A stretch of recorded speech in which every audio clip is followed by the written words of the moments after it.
네, 시편 95편에는 제목이 없죠. 근데 저자가 표시되어 있지 않지만 이제 신약 성경 히브리서 4장 7절에 보면 이게 이제 다윗이 쓴 시라고 해설이 되어 있습니다. 그리고 구약 성경 헬라어 버전 septuagin트 70인역에 보면 다윗의 시라고 이제 제목이 적혀져 있습니다. 그래서 우리가 이제 다윗의 시로 알고 또 믿고 있습니다.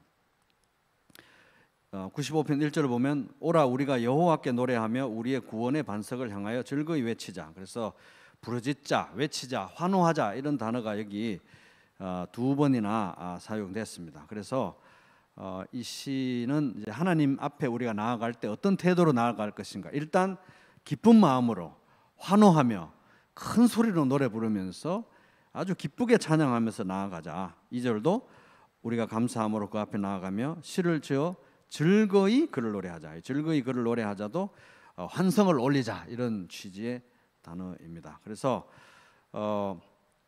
우리가 기쁜 마음으로 노래 부르며 환호성을 지르면서 예를 들어 주일 예배 올 때 아버지 하면서 아버지 집에 이제 나오는 겁니다.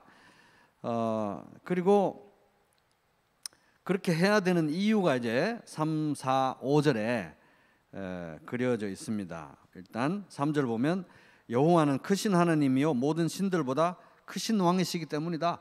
하나님이 작은 하나님이 아니고 크신 하나님이라는 사실이 얼마나 감사한 거냐. 하나님이 큰 하나님이라는 사실 하나만으로도 우리는 환호성을 지르면서 찬양하고 노래할 만하다. 4절 땅의 깊은 곳이 그의 손안에 있으며 산들의 높은 곳도 그의 것이로다. 이 세상 높은 곳 낮은 곳 모든 것이 하나님의 소유고 지으신 바다. 5절 바다도 그의 것이라 그가 만드셨고 육지도 그의 손이 지으셨도다. 그래서 이 세상에 존재하는 모든 것, 나를 포함해서 내 마음을 포함해서 모든 것 중에 하나님의 통치가 미치지 않는 곳이 없다. 이것만 우리가 잘 생각해도 하나님께 아버지 찬양합니다. 큰 소리로 환호하고 환성을 올리면서 찬양할 만한 분이 바로 하나님이시다.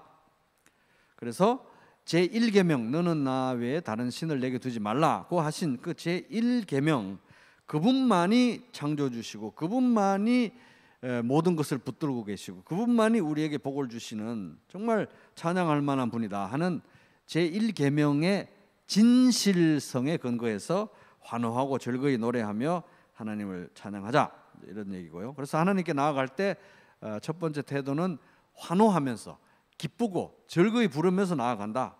그렇게 나아갔을 때 6절 같이 읽어볼까요? 오라 우리가 굽혀 경배하며 우리를 지으신 여호와 앞에 무릎을 꿇자. 그래서 그렇게 하나님 앞에 나아가고 임재 가까이 나아갈 때 우리는 무릎 꿇고 엎드려 경배할 수밖에 없다. 왜? 그분의 영광과 그분의 거룩함과 그분의 희생과 그분의 사랑의 무게 앞에 서게 될 때 우리는 엎드려 경배할 수밖에 없다는 거죠. 그래서 한 절에 엎드려 경배하자, 무릎을 꿇자 두 표현이 강력한 표현이 사용됐습니다. 너무 중요하다는 거예요. 하나님 앞에 나아가서 엎드려 경배하고 무릎을 꿇고 그 앞에 경배하는 영광 앞에 우리가 굴복하는 이 것이 중요한 예배 요소다. 이렇게 말해주는 구절입니다. 그래서 7절을 보면 그렇게 이제 지금까지 이제 두 가지 정도 나왔죠. 하나님께 나아갈 때 어떻게 나아가게 되느냐. 기쁨으로 환호성을 지르면서 나아가서 그 영광 가까이 나아가면 그 영광에 압도돼서 그 은혜에 압도돼서 무릎을 꿇고 고개를 숙이고 바닥에 엎드려 경배할 수밖에 없는데 그때 이제 우리가 무릎을 꿇고 엎드려서 경배하고 있을 때 하나님께서 말씀을 주신다는 거예요. 그 말씀을 들어야 된다는 거예요. 우리가. 그래서 7절 같이 읽겠습니다. 그는 우리의 하나님이시요 우리는 그가 기르시는 백성이며 그의 손이 돌보시는 양이기 때문이라. 그 마지막 부분 너희가 오늘 그의 음성을 듣거든. 그래서 그 영광 가운데 엎드려 있을 때 하나님께서 말씀을 주시면 그 음성을 들으면 굴복하고 복종하고 순종해라. 이게 이제 우리가 하나님 앞에 나아가는 태도다는 거예요. 기쁘게 나아가서 환호를 지르면서 나아가서 영광 앞에 엎드리고 경배하고 말씀이 들리거든 절대적으로 아멘으로 받고 믿고 순종한다 하는 것입니다. 여기까지 보면은 뭐 굉장히 행복해 보이는 그런 집안 같죠. 그래서 아무 문제 없이 부모 자녀 간에 화목하고 부모는 부모의 역할을 하고 자식은 자식의 역할을 하는 그런 아주 완벽한 이상적인 그런 가족의 그림이 그려져 있는 것 같지만은 이제 8절부터 보면은 이 가족의 내막이 나옵니다. 내막. 8절부터는 이제 7절 마지막에 오늘 그의 음성을 듣거든 이렇게 됐잖아요. 근데 8절부터는 진짜 하나님의 직접적인 말씀이에요. 끝까지. 그러니까 이 다윗이 하나님의 직접적인 말씀을 계시로 들은 거예요. 왜? 다윗은 왕이기도 했지만 선지자이기도 했기 때문에 그 말씀을 들어서 여기에다가 시로 이렇게 적어 놓은 겁니다. 그래서 8절부터는 하나님께서 직접 주신 이제 말씀입니다. 그러니까 뭡니까? 그의 음성을 듣거든 잘 들어라. 정말 아멘으로 화답하고 순종해라 했는데 하나님이 직접 주시는 말씀이잖아요. 그러면 내가 아까 막 환호를 지르고 찬양하고 엎드려 경배했던 그 하나님이 나에게 정말 원하시는 게 뭐냐? 정말 하나님이 나에게 원하시는 게 뭔지, 어떤 마음으로 원하시는지가 8, 9, 10, 11절에 나와 있다는 겁니다. 8절 너희는 머리바에서와 같이 또 광야의 마사에서 지내던 날과 같이 너희 마음을 완악하게 하지 마라. 완악하다는 건 이제 우리말로는 성질이 억세게 고집스럽고 사납다 이런 뜻인데 완악하게 하다, 완악하게 하지 마라 이제 이런 단어가 써졌잖아요. 히브리 말로는 카샤라는 단어가 써졌는데 이게 딱딱하게 하다, 마음을 그렇게 딱딱하게 하지 마라 이 말입니다. 무리바, 마사 이런 단어가 나오죠. 무리바는 이제 이스라엘이 출애굽해서 광야에서 막 물이 없어가지고 하나님께 막 불평해가지고 하나님과 다툰다라는 뜻이 무리바예요. 무리바가 다툰다는 뜻인데 하나님과 다투어서 거기서 하나님과 다투었기 때문에 그곳의 이름을 무리바라고 했다는 곳이 두 곳이 있어요. 두 곳이. 부모 세대가 1세대가 나와가지고 또 한 번 그랬고 40년이 지나가지고 부모 세대 다 죽고 자식 세대도 또 물 때문에 꽂혀가지고 하나님과 다퉈가지고 그곳을 무리바라고 했다.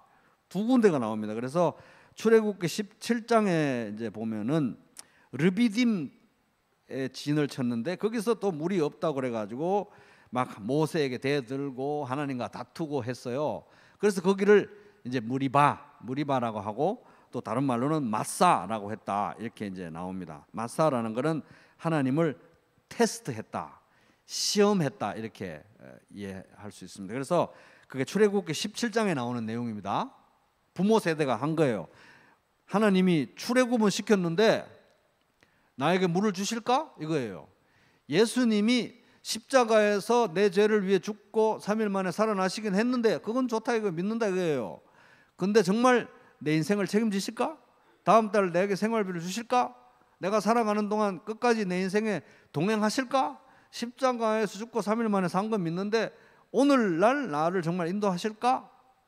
질문을 딱 하고 의심을 하고 테스트를 하고 지금 진짜 예수님 나와 함께 하시나? 테스트한 곳이 이제 무리바 또는 마사라는 건데 그게 부모 세대가 출애굽기 17장에서 그렇게 했거든요. 근데 또 40년이 지나가지고 이 자녀 세대도 또 그랬어요. 민수기 20장 13절에 이스라엘 자손이 여호와와 다투었으므로 물 때문에 이상하게 물에 예민해요.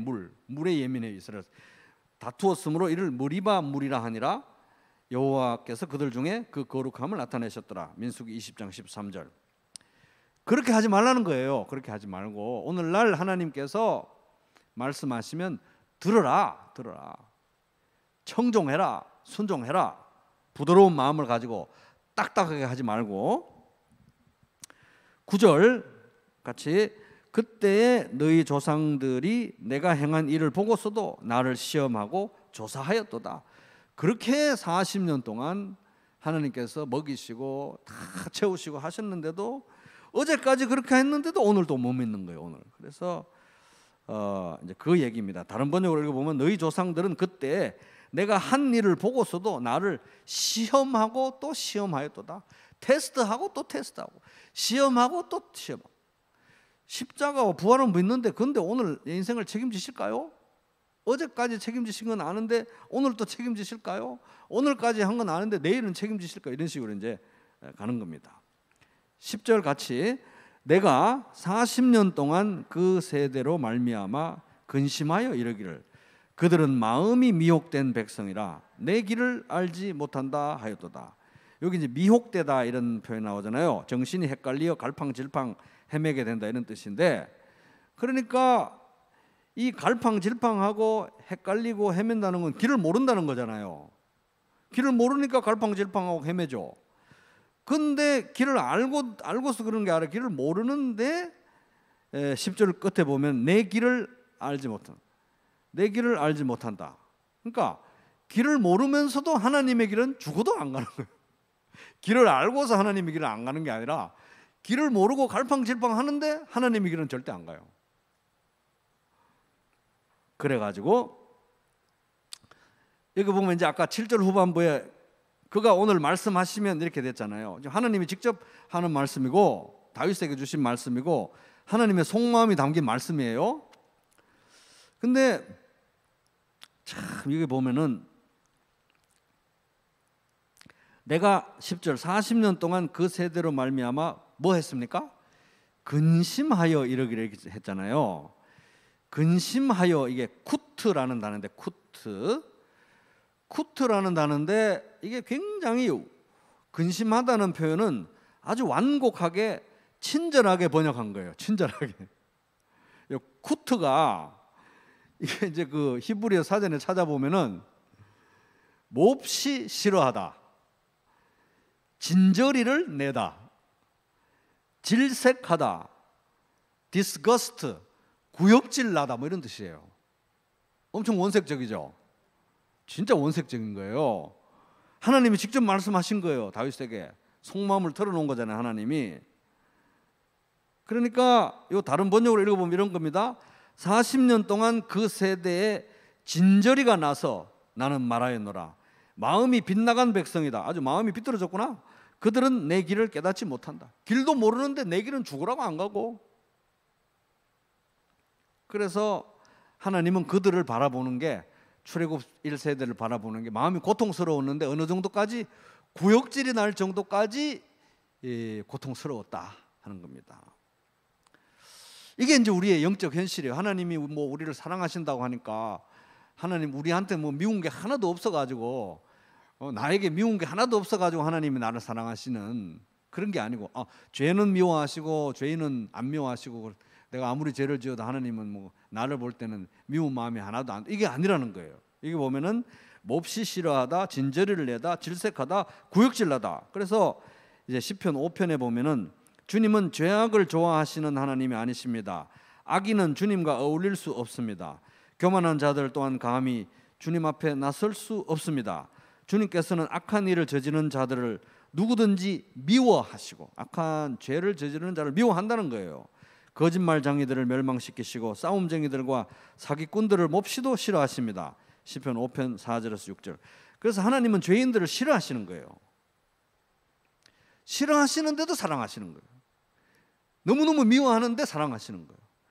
너무너무 구역질이 나는데 너무너무 사랑하시는 거예요. 이게 하나님의 사랑이다 하는 것입니다. 그래서 죄를 미워한다는 얘기가 시편 1편에서 50편까지만 찾아봐도 죄인을 싫어하고 미워한다는 얘기가 1편에서 50편까지만 찾아봐도 14번이나 나온다고 이 D.A. 카슨이라고 하는 성경학자가 또 찾아봤대요. 그래서 하나님은 나를 사랑할 때 넌더리가 난다, 질린다, 구역질이 난다 할 정도로 나는 하나님 앞에 추악한 존재인데, 그런 죄인인데 원수인데 사랑하셨다. 그러니까 하나님은 공의로우셔서 죄인을 정오하실 수밖에 없는데, 하나님은 사랑이기 때문에 그 정오를 다 압도하고도 남을 만큼 사랑하셨기 때문에 내가 하나님 앞에 받아들여졌다 하는 것입니다. 어떻게 이럴 수가 있는가? 이렇게 정오하면서 이렇게 사랑할 수 있는가? 하나님이시니까 가능하다. 하나님만 가능하신 거예요. 절대적인 공의와 절대적인 사랑이 하나님 안에서 통합이 되어 있기 때문에 가능한 거예요. 사랑할 만한 것이 전혀 없는데 사랑하셨고, 그렇게 미워하시면서도 그렇게 사랑하신 존재가 바로 남 얘기할 것 없이 바로 나이다 하는 겁니다. 하나님께서 여기 이제 방금 읽은 이 내용대로 볼 때, 10절에서 볼 때 하나님께서 이 이스라엘 백성들을 그렇게 진려하고 진저리가 나고 화가 나신 이유가 뭐냐는 거예요. 그 중요한 것 중에 하나가 이 10절의 내용입니다. 10절의 내용이, 내가 40년 동안 그 세대로 말미암아 근심하여 아주 질려버리게 이르기를 그들은 마음이 미혹된 백성이라 내 길을 알지 못한다. 길을 모르면서 내 길을 안 가. 길을 모르면서 길을 가르쳐 주면 길을 가야 되는데 그 길을 가야 되는데 길을 모르면서도 길을 가르쳐 줘도 그 길을 안 가는 게 이게 하나님이 화가 났다는 거예요. 너무너무 진저리가 났다는 것입니다. 그토록 고단한 삶을 살고 광야에서 그렇게 헤매는데 이 길을 가면 된다고 주는데도 안 가니까 40년이나 그랬기 때문에 하나님이 마음이 너무 상하셨다는 거예요. 그게 이제 아버지 하나님의 마음이라는 겁니다. 그토록 고단한 인생을 사는데 여기에 내 안식이 있다. 안식으로, 나의 안식으로 들어와라. 그걸 거부한다는 거예요. 그렇게 길을 모르면서도 길을 거부하고, 그렇게 고단한데 안식을 거부하는 거예요. 어떻게 하라는 거예요 이게. 정말 이게 육신의 부모도 자식이 이러면 정말 미치지 않겠습니까? 그죠? 저렇게 고달픈데 안식이 여기 있다, 안식을 준다고 해도 싫어요. 그렇게 길을 헤매는데 길이 여기 있다는 그 길은 싫어. 이러니 얼마나 힘이 들으셨겠냐 하는 겁니다. 그래서 얼마나 질렸으면 11절 같이 읽어보겠습니다. 시작. 그러므로 내가 노하여 맹세하였기를 그들은 내 안식에 들어오지 못하리라 하였도다. 너희는 안 되겠다, 너희들은. 그래가지고 출애굽 1세대가 다 안식에 못 들어갔다는 거, 어디에 못 들어갔다는 말입니까? 가나안 땅에 못 들어갔다는 얘기죠. 약속의 땅에 못 들어간 거예요.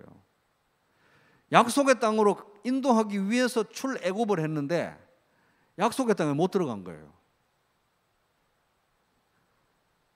하나님이 못 오게 하셨다고 이렇게 표현되어 있지만 사실은 뭡니까? 자기들이 안 들어간 거예요. 싫어요. 그렇게 힘든데 하나님이 주시는 안식 싫습니다. 이 내용이 이제 여기 시편 95편 7절 그 끄트머리부터 8, 9, 11 이 내용이 이 신약으로 넘어오면, 공교롭게도 요새 그 히브리서 우리 보고 있잖아요, 그죠? 히브리서 4장에 이 히브리서 저자가 이 시편 95편 7, 8, 9, 10, 11절을 가지고 설교를 하는 거예요. 강해 설교를 하는 거예요. 그 내용이 히브리서 4장 내용이다 하는 겁니다. 그래서 우리 빠른 속도로 히브리서 4장 넘어가 가지고 한번 저하고 목소리를 맞춰서 한번 쭉 1절부터 11절까지 한번 읽어보겠습니다. 히브리서 4장 1절부터 11절.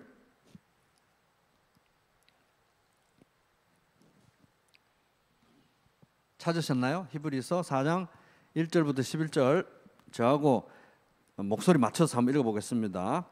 그러므로 우리는 두려워할지니 그의 안식에 들어갈 약속이 남아 있을지라도 너희 중에는 혹 이러지 못할 자가 있을까 함이라. 그들과 같이 우리도 복음 전함을 받은 자이나 들은 바 그 말씀이 그들에게 유익하지 못한 것은 듣는 자가 믿음과 결부시키지 아니함이라. 이미 믿는 우리들은 저 안식에 들어가는도다. 그가 말씀하신 바와 같으니 내가 노하여 맹세한 바와 같이 그들이 내 안식에 들어오지 못하리라 하셨다 하였으나 세상을 창조할 때부터 그 일이 이루어졌느니라.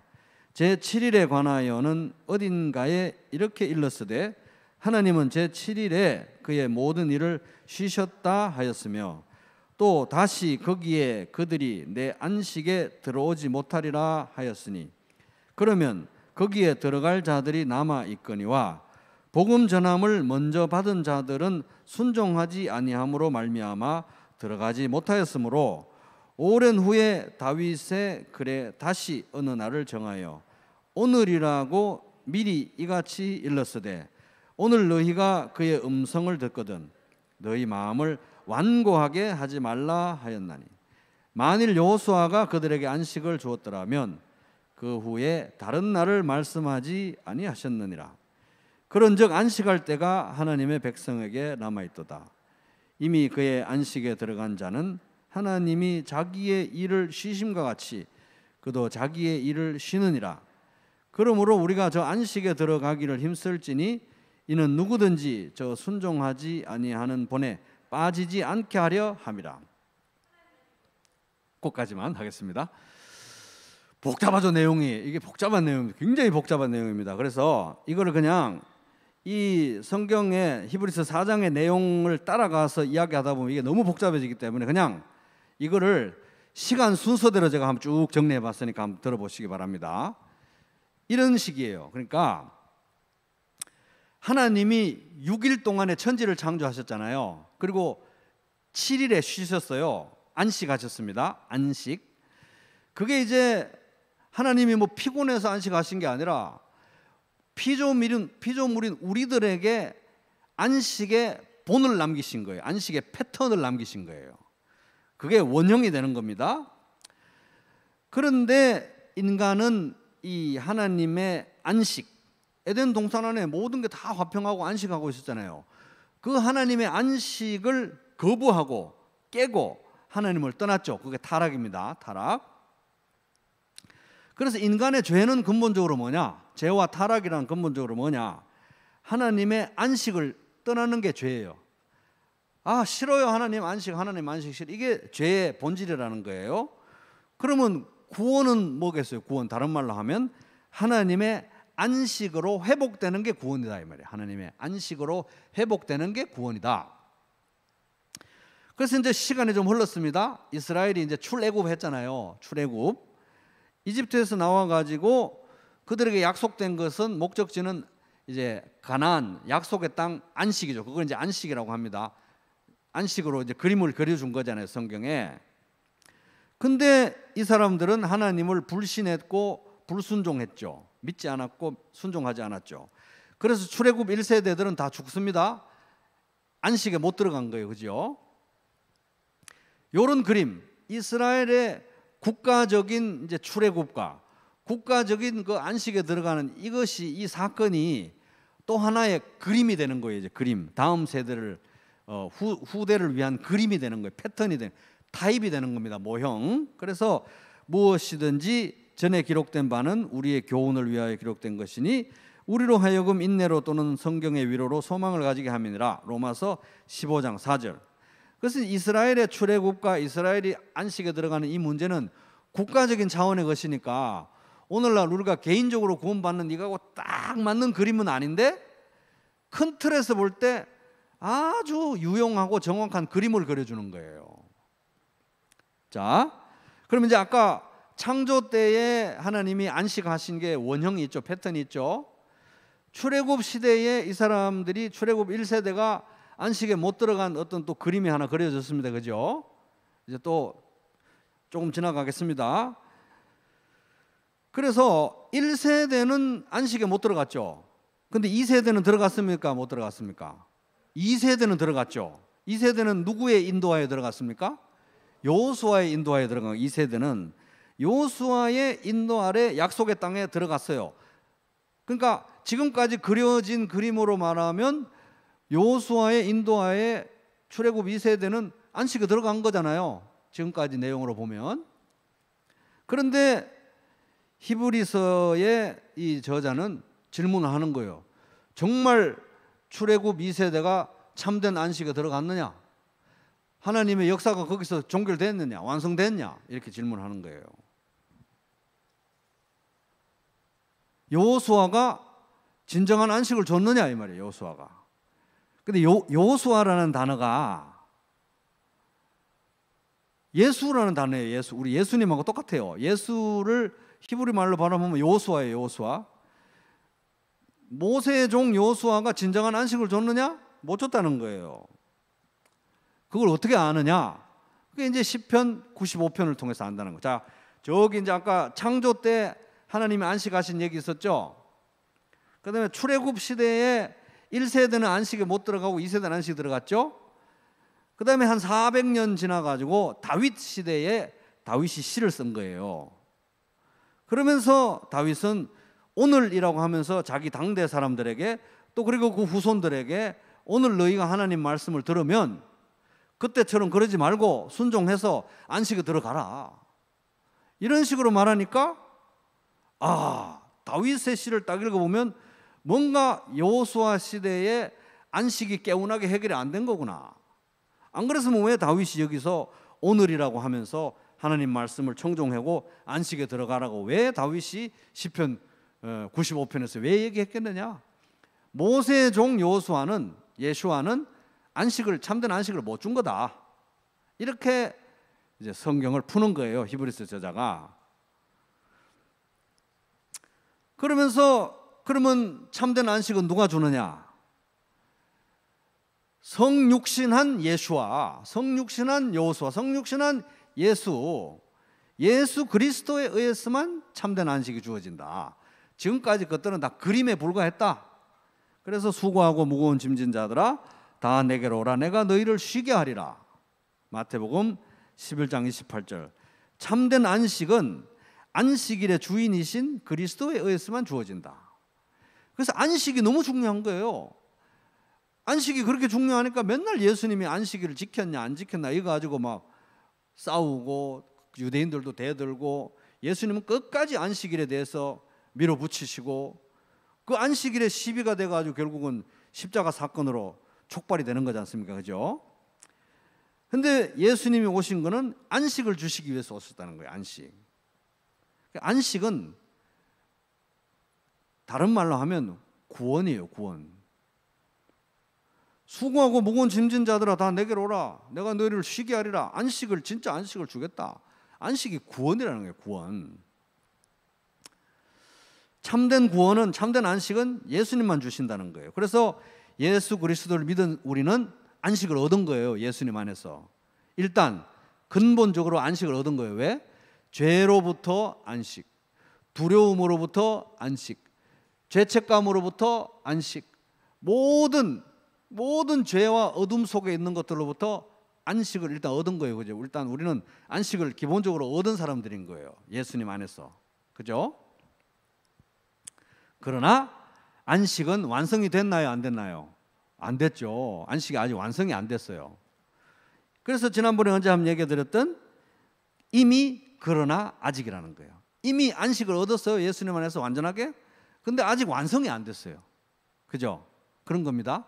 이미 영생을 얻었어요. 근데 아직 영생을 완전히 경험을 못했어요. 이미 그러나 아직.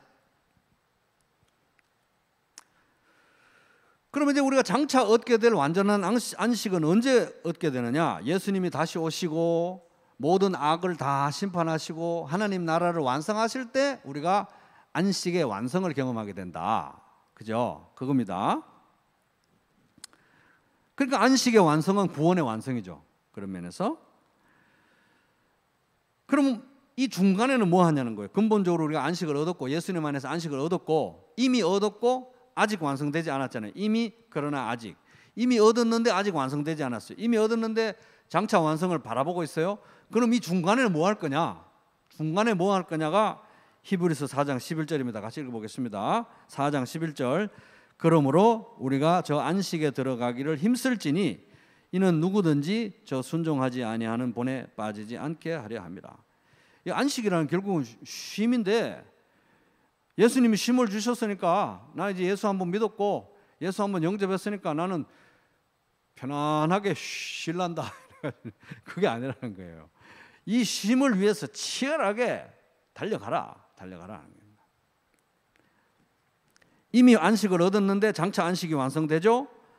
장차 완성된 안식을 향해서 우리는 힘써 앞으로 믿음의 경주를 달려가야 되는데 이 여정의 진행 중에 우리는 안식을 연습해야 되는 거예요. 안식을 연습하고 안식을 훈련해야 되는 것입니다. 안식을 경험해야 되는 거예요. 안식이 근본적으로 주어졌는데 예수님 안에서 안식을 현실 속에서 실제적인 삶 속에서 경험을 해나가야 되는 거예요. 안식을 배워나가야 되는 거예요. 그래야 안식이 완성될 때 우리가 주님을 반갑게 맞이할 수가 있죠. 마찬가지입니다. 영생을 이미 얻었어요. 근데 영생은 하나님과 그 보내신 자 예수님을 믿는 거잖아요. 아는 거잖아요. 그러니까 영생의 본질은 예수님과의 관계죠, 관계. 영생을 얻었어요. 영생이 앞으로 완성될 겁니다. 그 중간에 영생을 더 누려가야죠. 그래야 이제 예수님과 깊은 관계 가운데 나아가고 더 깊이 알고 더 깊이 사랑하고 더 깊이 닮아가는 영생의 삶을 살아야 장차 완성될 영생에 우리가 기쁨으로 참여한다는 거잖아요. 그죠? 영생을 살으라고 영생을 줬는데 영생 나는 얻었네. 예수 영접했으니까 나는 영생 얻은 거야. 구원의 공식을 다 외웠으니까 영생 얻은 거야. 영생 안 살아요. 진짜 영생이 아닐 가능성이 많은 거죠. 영생은 예수님과의 관계인데 살아가야 영생인데, 그죠? 그래서 이 중간에 우리는 뭘 해야 되느냐? 안식을 연습해야 되는 거예요. 안식을 훈련해야 되는 거예요. 치열하게 안식을 배워나가야 되는 거예요. 그게 바로 안식일을 기억하며 거룩하게 지키라, 제 4계명인 것입니다. 이게 중요한 거예요. 안식일. 성도들에게 오늘날 교회에게 안식일은 예수 일을 행하여 나를 기념하라. 주일이잖아요. 주일. 그죠? 주일을 우리가 지키는 중요한 이유 중에 하나가 안식을 연습하는 거예요. 안식을. 안식의 핵심은 예수 그리스도에게 나아가는 거고 예수 그리스도 안에 거하는 거고 예수 그리스도를 닮아가는 거고 예수 그리스도를 배워가는 거고 예수 그리스도와 더 친밀한 관계를 누리는 게 안식의 본질이죠. 영생의 본질이고. 그래서 우리가 안식일을 지킬 때 하나님이 창조주라는 사실, 구원의 하나님이라는 사실, 내가 쉬어도 하나님이 일하시는구나. 내 인생은 하나님께 달려있다는 걸 인정하고 고백하는 거죠. 그러는 가운데 우리에게 이미 주어진 안식을 붙들고 확인하고 현재적인 안식을 연습하고 누리면서 완성될 미래의 안식을 소망하고 믿음의 경주를 달려가는 것입니다. 안식일이 그런 면에서 굉장히 중요한 거죠. 4계명. 안식일을 기억하며 거룩하게 지키라. 근데 이 하나님은 굉장히 특별한 분이신 게 이 세상의 다른 모든 종교와 하여튼 다른 모든 일에서는 열심히 살아라, 주일도 쉬지 말고 일해라, 밤도 쉬지 말고 일해라, 죽도록 일해라, 영혼을 다 팔아라 이거잖아요. 근데 여기는 쉬어라, 치열하게 쉬어라.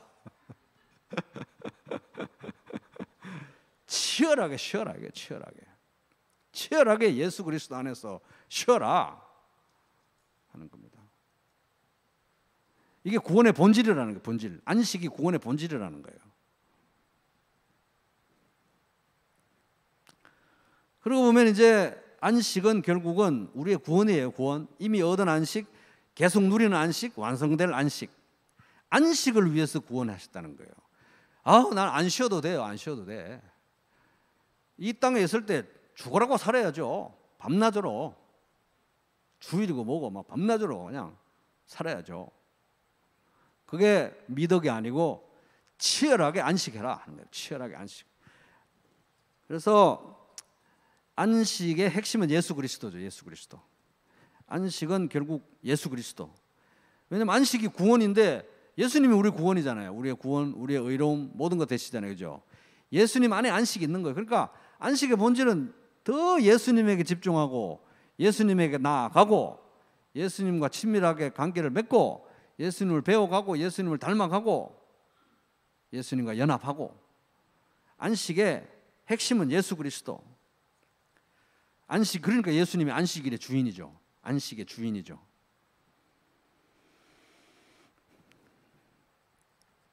그래서 히브리서 3장 18절 그 앞에 보면 또 하나님이 누구에게 맹세하사 그 안식에 들어가지 못하리라 하였느냐, 곧 순종하지 아니하는 자들이 아니냐. 이러보건대 그들이 믿지 아니함으로 능히 들어가지 못한 것이다. 안식에 못 들어간 출애굽 1세대의 문제의 핵심은 불순종과 불신, 믿지 않고 순종하지 않은 거. 거기는 뭐를 믿지 않고 뭐를 순종하지 않았느냐? 말씀을. 그래서 이 안식과 관련된 정말 중요한 게 하나님 말씀이에요. 그래서 여기 히브리서 4장 11절까지 읽었는데 그 12절부터 나오는 내용이 말씀에 대한 내용이고 그 말씀에 대한 내용이 바로 나오고 난 다음에 그리스도의 은혜의 보좌 앞으로 나아가라. 거기가 바로 안식의 장소라는 거예요. 은혜의 보좌가 안식의 장소라는 거예요. 그러니까 결국은 우리가 이 땅에서 누리는 안식 중에 안식의 하이라이트는 왕이신 예수 그리스도 앞에, 임재 앞에 모여가지고 빵과 잔을 나누면서 그리스도의 임재 앞에서 이를 행하여 나를 기념하면서 성도들과 함께 구원의 본질로, 나 자신이 어떤 존재인지 죄악을 내려놓고 구원의 본질로 회복되고 다시 그 삼위일체 연합 가운데로 들어가는 것, 이게 우리 안식의 하이라이트인 것입니다. 하이라이트, 정점인 거예요. 정점. 천국의 여행 연습, 영생을 미리 맛보고 천국을 미리 맛보는, 그죠? 그런 행위라는 겁니다. 안식을 미리 맛보는. 그러니까 뭐 주일 예배는 하나님을 위해서 드리는 것도 아니고 누구를 위해서 드리는 것도 아니고 나의 천국의 예행 연습이자 안식의 실질적인 훈련이자 결국은 내가 장차 사모하고 누리게 될 천국의 모형이다. 그러니까 이 안식을 즐거워하지 않는다면 천국은 아마 너무 힘든 것이 될 것 같습니다. 그래서 안식이 너무너무 중요하다. 그래서 주일 하루도 안식이지만 하루에 우리가 일정 시간도 주님과 친밀하게 주님의 보좌 앞에 가까이 나아가서 친밀한 교제를 누리는 기도와 말씀, 그죠? 이런 것들이 굉장히 중요하다 하는 겁니다. 그리고 그 말씀에 의해서 그리스도의 친밀한 가운데서 우리가 받은 그 말씀을 우리의 삶의 좌표가 돼서 살아가는 삶, 그죠? 안식으로부터 흘러나오는 삶, 이게 이제 성도의 삶이다. 예수님과 동행하는 삶이다 하는 것입니다. 그래서 말씀에 주의하고 말씀에 순종하고 그리스도와 친밀한 관계 가운데 들어가는 것이 안식의 핵심이다 하는 겁니다. 그래서 이제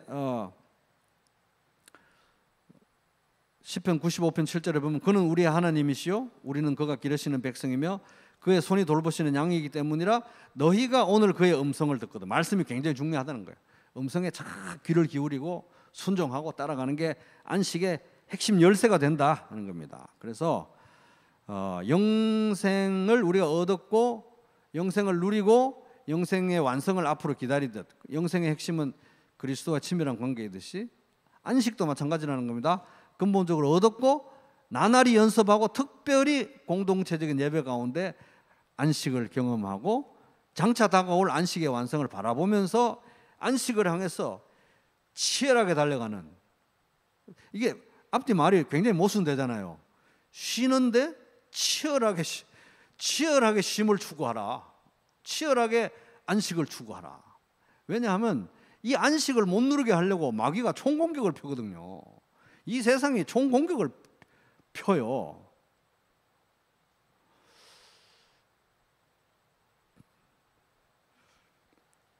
저도 이렇게 보면 제가 안식을 정말 싫어해요. 제가 안식을 너무너무 싫어해요. 제가. 그래서 이제 조용하게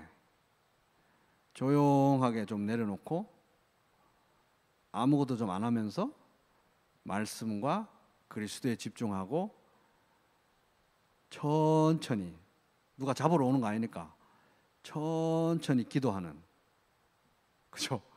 1분에 몇 개 기도 못했다고 하나님이 혼내시는 거 아니잖아요. 다른 거 할 때는 그렇게 안 바쁘다가 기도할 때는 그렇게 바빠요. 다다다다다. 천천히.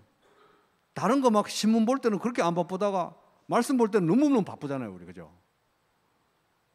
천천히 멈추고 집중하고 누리는 그 시간이 안식인데 주일날도 그렇고 매일의 삶 속에서 안식을 누리기 위해서 치열하게 애쓰는, 치열하게 안식하시는 그런 안식을 연습하는 하루하루 되시기를 주님의 이름으로 축복합니다.